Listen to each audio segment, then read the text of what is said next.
Hello guys and welcome. So in this video I wanted to answer the question, what is Detroit Become Human? This video is aimed at people who have never played Detroit Become Human before. Maybe you've heard of it. It just came out on PC on the Epic Store. It's been out on PlayStation for a while. So I wanted to explain what this game is about.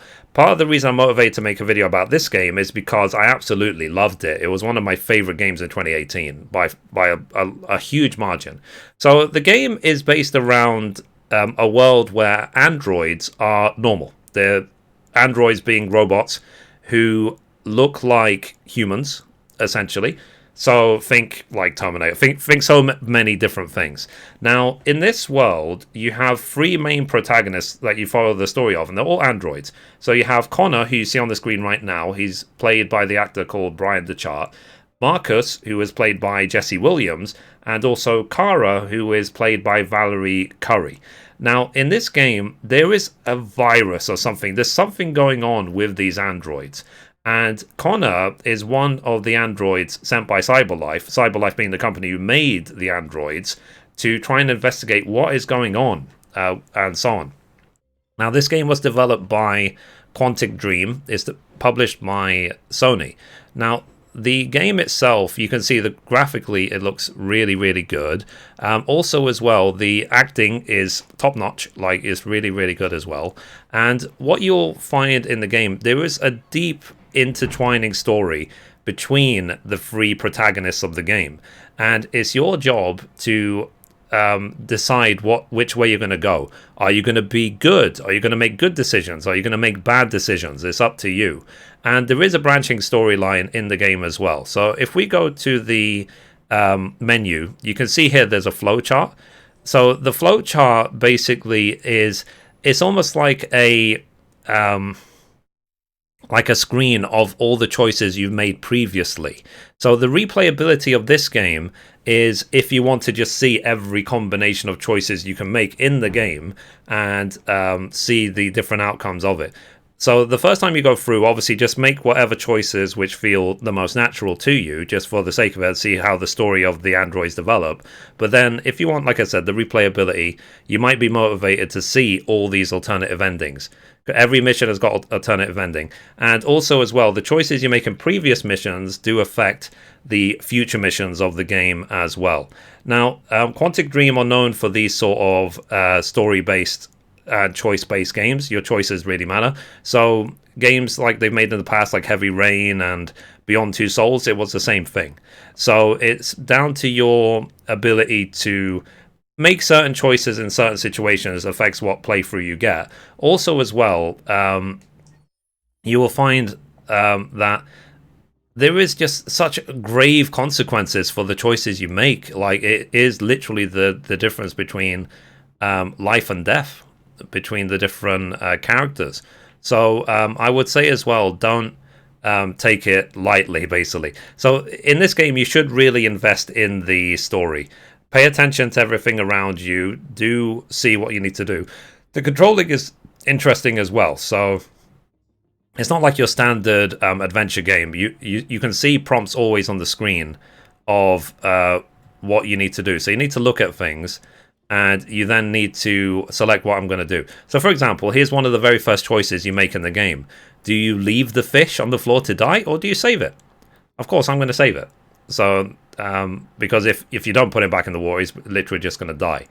And you see what choices you can make, I said, throughout the game. Now, also as well, like I said, for a originally PlayStation game, this was outstanding. Like, in terms of graphics, in terms of storytelling, music, everything, it was amazing. But now that it's out on PC, you should be able to ramp it up to like 4K and so on. So it came out on PC on the 12th of December 2019. You can get it on the Epic Store. Now, the director of this game is David Cage. He's directed most of the big releases of Quantic Dream. I would say as well, when you're going through a game like this, take your time. Explore everything.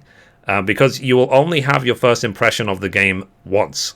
So once you get through the game, then you're going to know everything that happens. You're going to know the entire plot, and so on. So do take your time, enjoy it to the absolute maximum. And if you really like the game, then yeah, like I said, there's so much playability if you wanted to try and finish the flow chart to get every single outcome there is. Now, Brian DeChart in particular, like the reason I focus so much on Connor right now on this video, he himself, the actor who plays him, he's now a streamer. He's streaming over on Twitch with his wife Amelia, who was also one of the actors in this game. And basically, he has developed one of the nicest, most welcoming communities on Twitch like ever that I've ever seen. So I would really check him out. I'm going to link his Twitch channel in the description below. He is such a nice guy. So really do check out his streams and so on. It's a really lovely time. I think you'll really like it if you like that sort of stream. And he doesn't just play, obviously, Detroit Become Human. He plays many games, but when he plays Detroit Become Human, he can give a lot more insight into the development of the game, what it was like being the actor in the game, and so on. So, yeah. Now, going forward, like I said, I made a video just about the demo of the game. So the original demo of the game was this entire first mission. So this entire first mission, you can see what's going on. There's like a hostage situation going on. And the hostage is being held out on this balcony. You can choose to just walk straight out and then just see how you go. But it's worth, again, exploring, getting as much clues, as much information as you can before you proceed, because then you have more to leverage, more to negotiate, more leeway when talking to the hostage taker.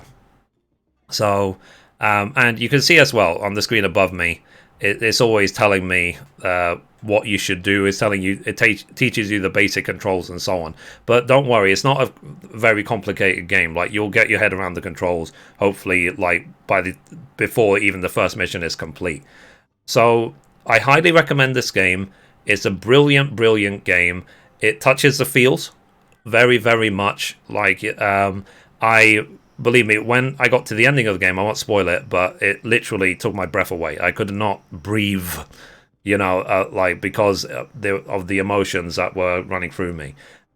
Also, as well, I'm waiting to see what Quantic Dream produce next, because, like I said, Heavy Rain, Beyond Two Souls, and Detroit Become Human are some of the best games I've ever played in my life. So let me know, guys, what you think. Do you like this game? Did you play it? What did you think of it? Let me know in those comments down below. Also, as well, do you like this style of game where your choices affect if characters live or die, the replayability of it, and so on? Now, one thing is, in the main menu of the game, there's an android called Chloe. Now, originally, and she is involved with the main story of the game as well. Originally, when you finished the game, she would disappear from your main menu. She wouldn't come back. But after literally like an outpouring of not really complaints, but just say suggestions to the developer, they actually added a patch to bring her back. Because imagine, it's just inferior, it's just graphics on a screen. But you can develop such a level of care and such a level of empathy for these fictional androids that, people wanted Chloe back. They wanted her back on the main screen. So it was incredible to see, basically. So, like I said, really recommend this game, guys. I can't really remember how long it takes to finish. It will take a while. It'll probably take like a good between 30-40 hours if I had to guess. But the replayability means that there's probably more than 100 hours of gameplay in this game. So, like I said, guys, if you approach this game, look for clues, do as much as you possibly can. You'll also have button sequences as well. So there'll be times, for example, where it says, like, press X now, press square now, press triangle now. And if you mess up in certain situations, it can lead to characters dying, literally. So, be ready for that sort of thing. And always do pay attention, like I said, to the extra detail of the game.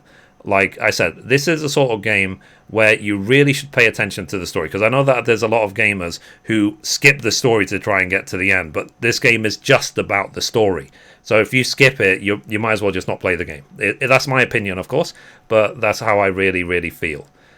Okay, so that's all I wanted to say. That is what is Detroit Become Human. Absolutely love this game. Highly recommended. I will link in the description as much detail as I can. So, anyway, guys, that's it for this episode. I hope you liked it. I really enjoy making these, so I'm going to keep making them. If you want, you can watch a random video over there. You can watch the latest upload down there. or you can click down here to subscribe. Thank you guys. Bye bye.